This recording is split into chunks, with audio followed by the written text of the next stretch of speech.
ہم کریں گے ہر مظلوم کی حمایت۔ السلام علیکم، میں ہوں حرین فاطمہ اور آپ دیکھ رہے ہیں حمایتی نیوز HD چینل۔ نظر ڈالتے ہیں آج کی اہم خبروں پر۔ پاکستان پیپلز پارٹی کے رہنما ناصر حسین شاہ کی پنواکل کے گاؤں سابو چاچڑ پیپلز پارٹی کے سرگرم کارکن فاروق چاچڑ کی رہائش کا آمد۔ پاکستان پیپلز پارٹی انتخابات کے لیے مکمل تیار ہے۔ پاکستان پیپلز پارٹی کی خواہش تھی کہ پاکستان تحریک انصاف کے بانی عمران خان کو الیکشن میں حصہ لینے دیا جائے۔ PTI سے اس کا انتخابی نشان بلہ چھینا نہیں چاہیے۔ ہم جمہوریت پر یقین رکھتے ہیں، لیکن PTI کا انتخابی نشان ان کی بے وقوفیوں کی وجہ سے چھینا گیا۔ بلے والے کیس میں PTI کے وکیلوں کے پاس کوئی ثبوت یا شواہد نہیں تھا۔ PTI نے لیول پلاننگ والا کیس واپس لے کر غلطی کی، اب ان کو خمیازہ بھگتنا پڑے گا۔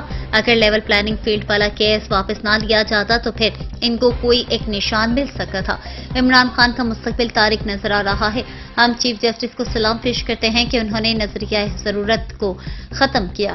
انہوں نے مزید کہا کہ گزشتہ الیکشن میں عوام کی محنت سے کامیاب ہوئے۔ ہاسپٹل، اسکول اور دیگر سہولتیں عوام کو میسر کرنا ہمارا فرض ہے۔